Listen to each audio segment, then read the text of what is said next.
कबीर परमात्मा के अपने आप उदाहरण देकर कहते हैं कि कबीरा वैद बुलाइया पकड़ के देखी बाँ, और वैद न वेद न जाने ही मेरा करक कलेजे माँ। कहते हैं डॉक्टर बुलाया, डॉक्टर ने नाड़ी देखी, बाँ पकड़ के, पहले ये थे थर्मामीटर हाथ से देखा करते हैं, और वैद कहता है इसका कोई बीमारी नहीं और रोज सूखते आवे। कहते हैं कबीरा वैद बुलाइया पकड़ के देखी बाँ, और वैद न वेद न जाने ही मेरा करक कलेजे माँ। उस परमात्मा की और यहाँ के दुखों का जो दुख है, यहाँ के दुखों को देख देख कर कुत्ते ने देखे खाज किधर कीड़े पड़ रहे उसके हैं, किसी खाज लग रही है। ये भी पहले आप जैसे अड़े चौड़े हो कांडे थे और बढ़िया बढ़िया सूट गाड़ के चाले थे, भक्ति करी को नाच बिरान माटी करवा ली। तो ये बातें उनको तुरंत याद आने लग जाएंगी जिनकी आंखों का मोतिया बिंदु का ऑपरेशन हो गया,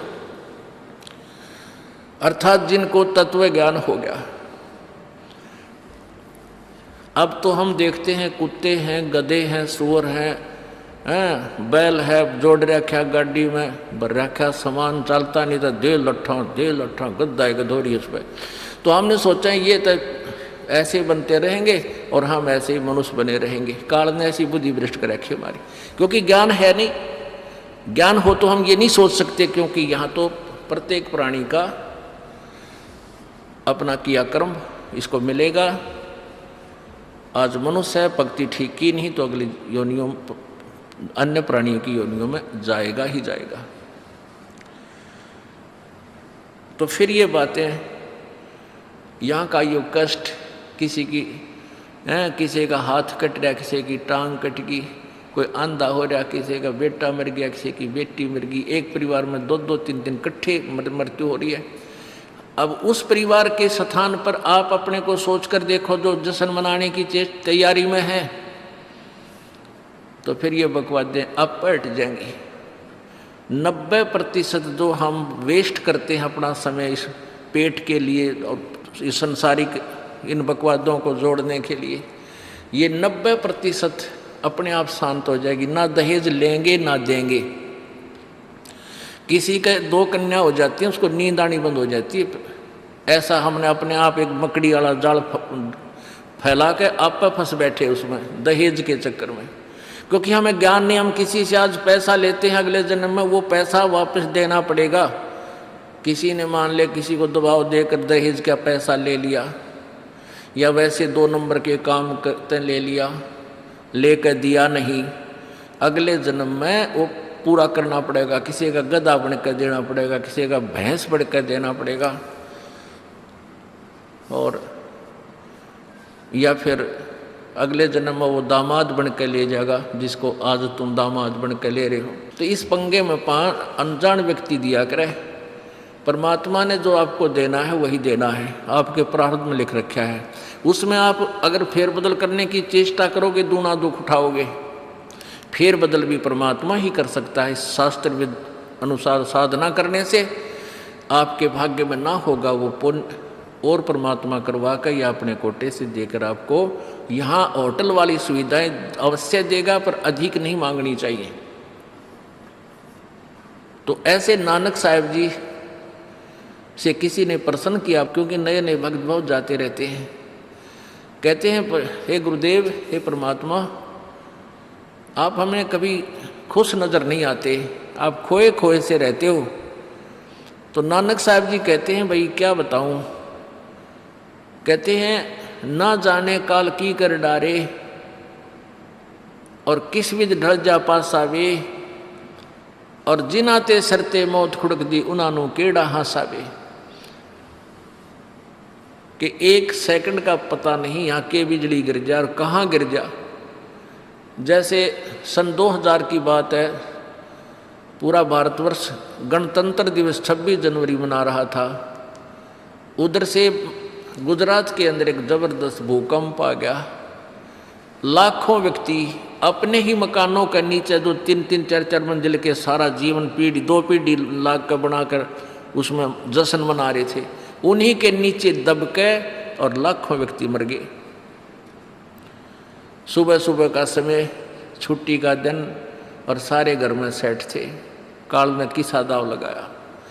तो यहाँ परमात्मा कहते तुम तो बालक हो, बालक कति डरते नहीं जरा से भी। डर जब हो जब आपको ज्ञान हो, और ज्ञान हो सत्संग से। सत्संग मान का समय नहीं कि तो और बकवाद हो रही हो, देख लो दुनिया इकट्ठी हो जा। और यहाँ कितने भक्त आ पाते हैं, जो आ पाते हो बहुत महान और पुण्य आत्मा है, उनके पिछले संस्कार इतने ज़बरदस्त हैं कि उनको प्रेरित करके लाते हैं, परमात्मा की रजा होती है उनके ऊपर। तो क्या बताते हैं, न जाने काल की कर डारे, और किस विध ढल जा पासावे, और जिना ते सरते मौत खुड़क दी उन्होंने केड़ा हासावे। अब फिर पूछते हैं क्या प्रभु आप सदा ऐसे ही रहते हो? प्रश्न किया किसी ने नानक जी से।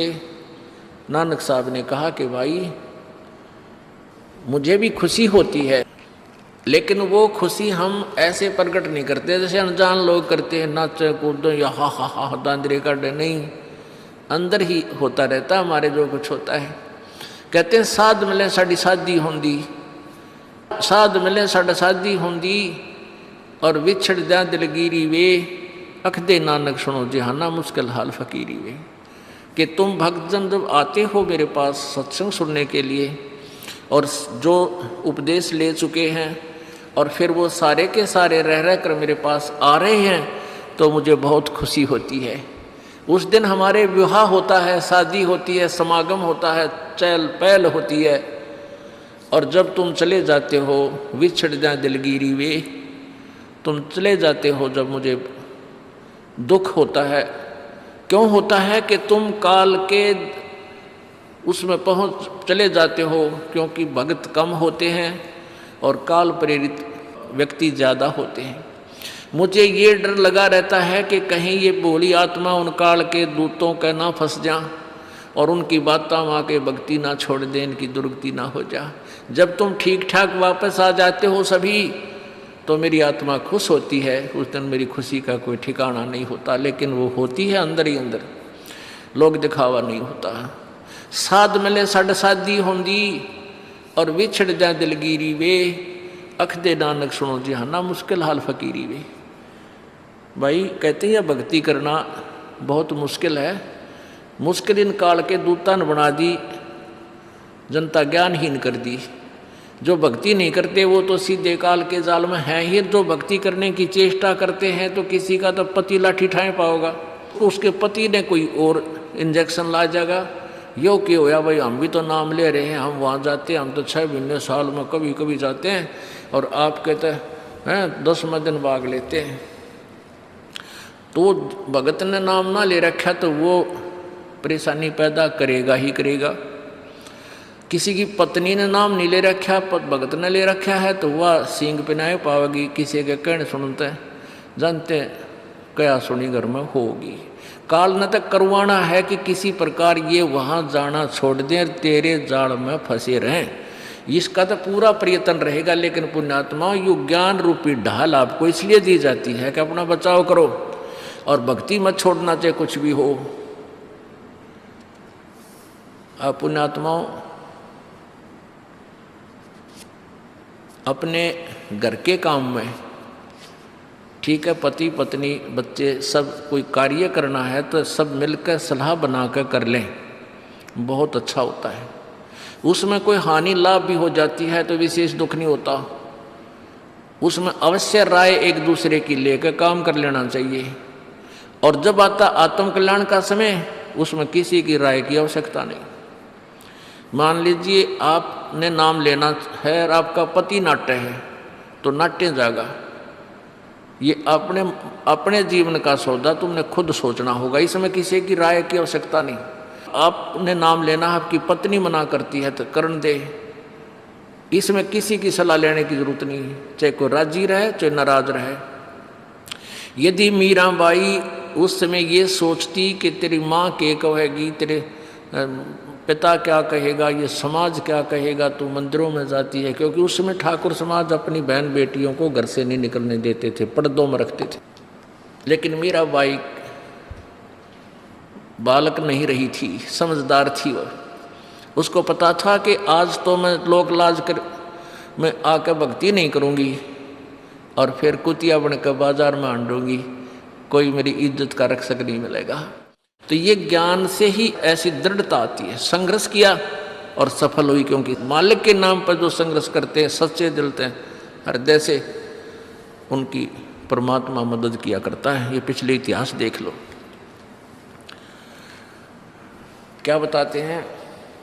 मात पिता सुत स्त्री आलस बंधु कान, संत दर्श को जब चले ये अटकावे आण। मात पिता सुत पुत्र को कहते हैं। स्त्री जैसे कोई बालक हैं 15, 16, 10 वर्ष के, वो माता पिता के अधीन होते हैं। और बच्चे का समझ में आ गई और माता पिता मना करते हैं तो उनके अधीन है वो। और बच्चे जवान हो गए, बूढ़ा बूढ़ी अगर समझ में आ गई, फिर वो बालक बाधा करेंगे, वो रोकते टोकते हैं। तीसरा दिन चल पड़ते हो, किराया कितने डावा फलाना है, यानी कुछ ना कुछ बाधा कर सकते हैं।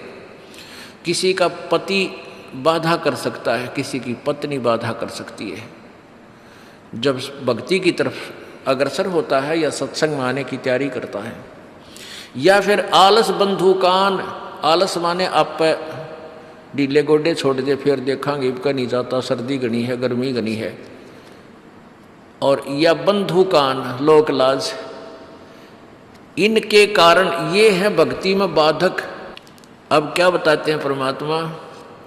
मात पिता सुत स्त्री आलस बंधु कान, संत दर्श को जब चले ये अटकावे आण।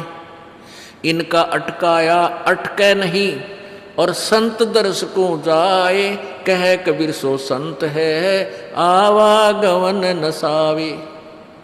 इनका अटकाया अटके नहीं, और संत दर्श को जाए यानी सत्संग में अवश्य जावे, कह कबीर सो संत है आवागमन नसाए, उसका कल्याण होगा। आज मीराबाई जी का कितनी श्रद्धा और आदर के साथ नाम लिया जाता है। और यदि वो उसी तरह की क्रियाएं करती जो उस समय की बहन बेटियां लोक लाज में फंस का अपना जीवन बर्बाद करगी, आज वो कुतिया बनी आंडे। परमात्मा कहते हैं नकबे सर नकबा बनी वह पैर थी हार हमेल, और सुंदरी से वह कुतिया बनी सुन साहिब के खेल। बीबी पड़दा रहे थी डोडी लगे थी बार, अब गा तो गाड़े फिरती हैं वो बन कुतिया बाजार।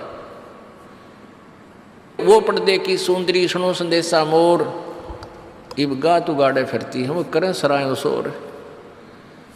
अब जो डोडी पर्दे जिनका लग गया करते, पर्दे में रहा करती थी, जो अपने आप को ऊंच घरों की बेटियां बहू कहा करती थी, उनका सत्संग की छीट लगी नहीं, करते बाहर निकली नहीं। पूर्व जन्म की पुण्यात्मा थी, उनको कोई रानी बन गई, कोई महारानी बन गई, कोई अच्छे घर में जन्म, इस मायाधारी मस्करिया का जन्म हो गया।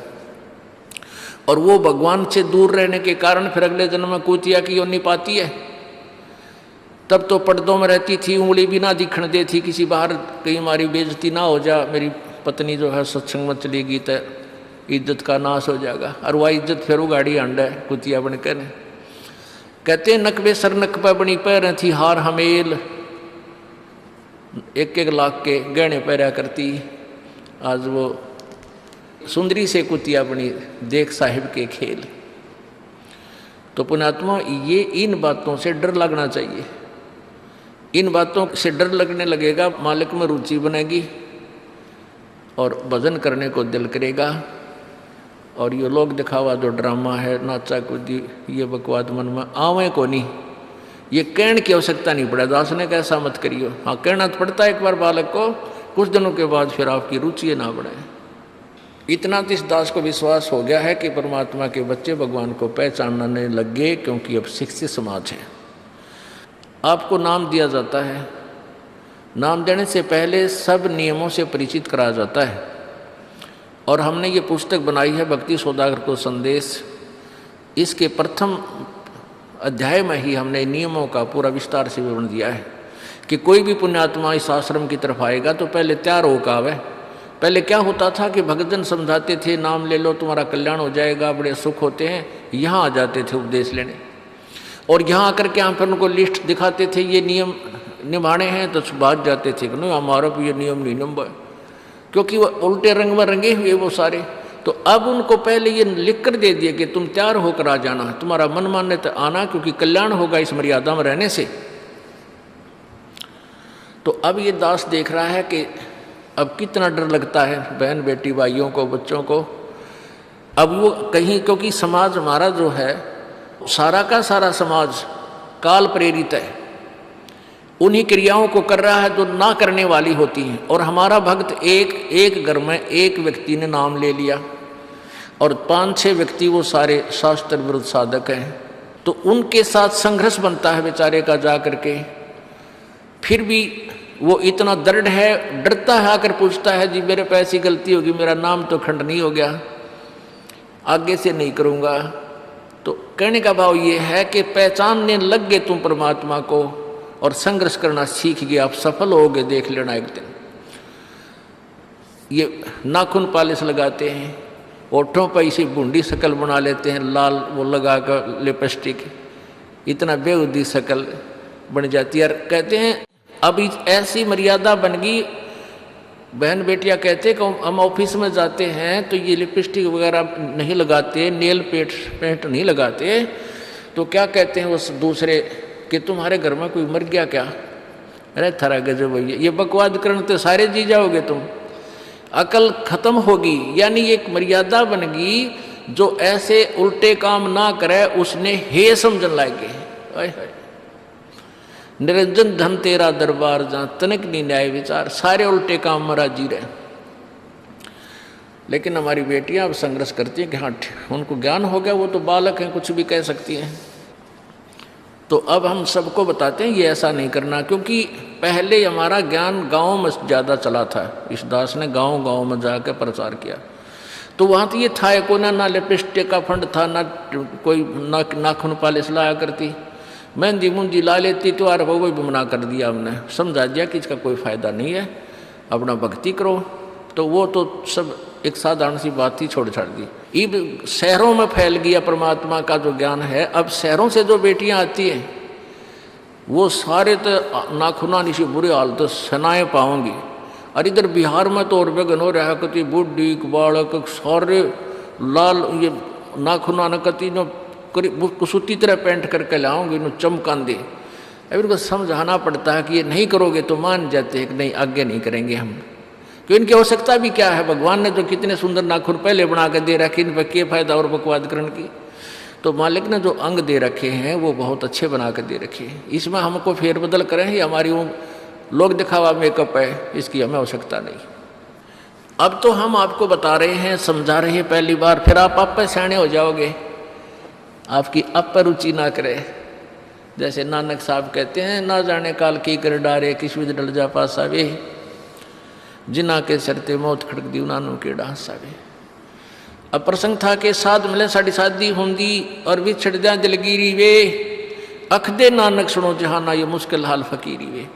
तो नानक साहब क्या बताते थे कि तुम जाते हो यहाँ से सत्संग सुनकर, और वहाँ आप ऐसे समाज में जाते हो जो सब काल प्रेरित होकर के वो साधनाएं, वो क्रियाएं, वो ड्रामाबाजी करता है, जिससे मुझे डर लगा रहता है कि कहीं आपकी क्रियाएं भंग ना हो जाएं और आप काल के मुंह में चले जाओ।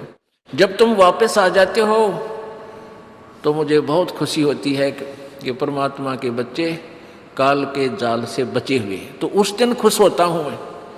और तुम चले जाते हो तो मेरी एक तो वो ज्ञान कि यहाँ काल का लोक है, ना जाने कब जाना पड़ जावे, इस कारण से डर से अपनी भक्ति करता रहता हूँ।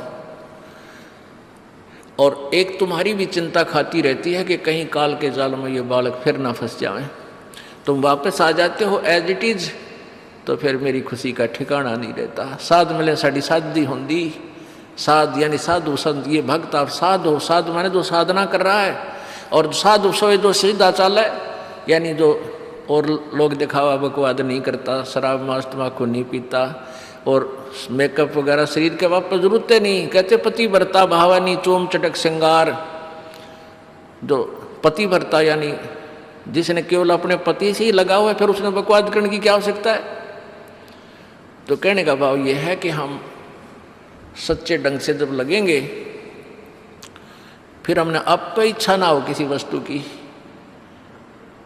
परमात्मा कहते हैं इस काया का गर्व ना करियो, के काला के गोरा रे, और बिना भजन इसका कुछ काम ना आवे, चाहे एतर छड़को चारों ओर आ रे।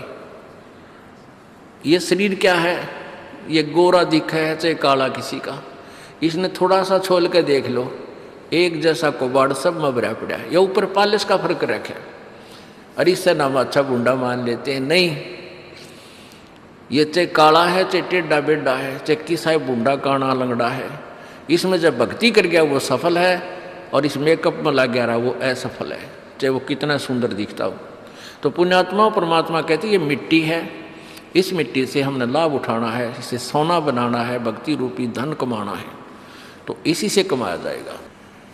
अब प्रसंग है कि जूठे सुख को सुख कहे, ये मान रहा मन मोद, ये सकल चबीना काल का, कुछ मुख में कुछ गोदी। अब परमात्मा आप बताओ, हमें आकर के बोली आत्माओं हमें जगा रही है, हमने काल के कुएं की भांग पी रखी है, यहाँ की मान बढ़ाई और इस माया की।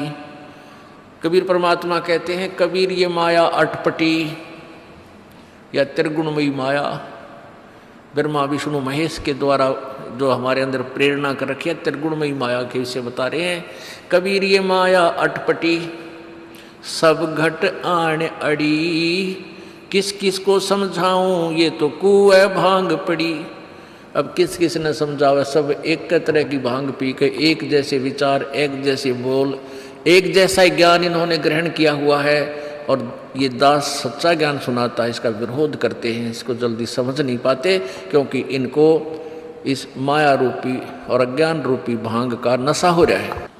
तो परमात्मा कहते हैं, कबीर ये माया अटपटी, सब गट आण अड़ी, और किस किस न समझाऊं या तो कुएं भांग पड़ी, यानी सब ने एक जैसा ही ज्ञान ग्रहण कर रखा है, सबके एक जैसे विचार हैं। अब झूठा सुख कौन सा है, इन कार कोठियों को हम अपना मानते हैं, संतान संपत्ति को अपना मानते हैं। इसका उदाहरण आपको दे दिया। परमात्मा कहते हैं, राम नाम कड़ुआ लगे और मीठे लागे दाम, दुविधा में दोनों गए भाई, माया मिली ना राम।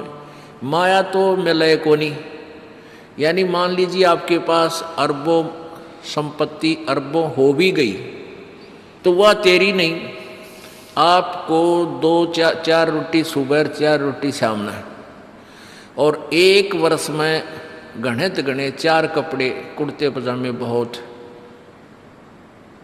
एक वर्ष में खत्म, आप पाटे को नहीं, ऐसा काम रह रहा आजकल, और 2 जोड़ी चप्पल कुर्ते जूते, और एक खाट का स्थान, एक चारपाई आ जा, गणित गणी 2 आ जा, जितने एक परिवार एक व्यक्ति को एक चारपाई। कहने का भाव यह कि ऐसा सीमित सा मकान, इतने की आवश्यकता आपको है, और बाकी पैसा आपके पास, उसने कहे सर में मारोगे, क्या करोगे उसका। अब या तो कि तो बकवादा में लावेगा, कि तो शराब पीवेगा, कि तो और कोठी खरीद कर गिर देगा, उस पर कोई कब्जा कर लेगा, फिर लट्ठम लट्ठा मुकदमे होंगे, या कोई ले लेगा रिश्तेदार या कोई मित्र बन कर फिर दे कोई ना, फिर खेचा तानी रात ने नींद आवना, वह रखेगी बेगन में पात्रे, वो माया तने जीर्ण नहीं दे। और माया तो परमात्मा कहते हैं इस जीव की सबसे बड़ी शत्रु है, जो भगवान से दूर करे। अभी झूठे सुख को सुख मान लिया, कार कोठी होगी, बढ़िया व्यापार बिजनेस या कोई नौकरी होगी, तो भगवान से 100 कोस दूर है वो प्राणी। कोई एक आध पुण्यात्मा इसे प्रेरणा होकर आ जाता, वो तो फॉर एग्जाम्पल होते हैं। तो परमात्मा कहते हैं इसे सुख का आग लगे जो भगवान से दूर करे। परमात्मा कहते हैं वो दुख अच्छा हमारे लिए जो परमात्मा के चरणों में हमें लगाए रखे। कबीर साहब कहते हैं सुख के माथे पत्थर पड़ो जिससे नाम रट देते जावे, और बलिहारी वो दुख जो पल पल नाम रटावे। कि हे परमात्मा इसे सुख की हमने जरूरत नहीं, जो भगवान से दूर करे। पत्थर पड़ो इसे सुख के ऊपर, और बलिहारी उस दुख के जो पल पल नाम रटावे। जैसे भक्त नाम ले रखा किसी ने और उसको कोई पीड़ा हो जाती है, चिंता शुरू हो जाती है उसको, हे भगवान कदे कैंसर ना हो जा, हे परमात्मा कोई और ऑपरेशन ना बन जा। तो वहाँ तक जाता है जहाँ डॉक्टर के पास, और भगवान याद रह कर आता है।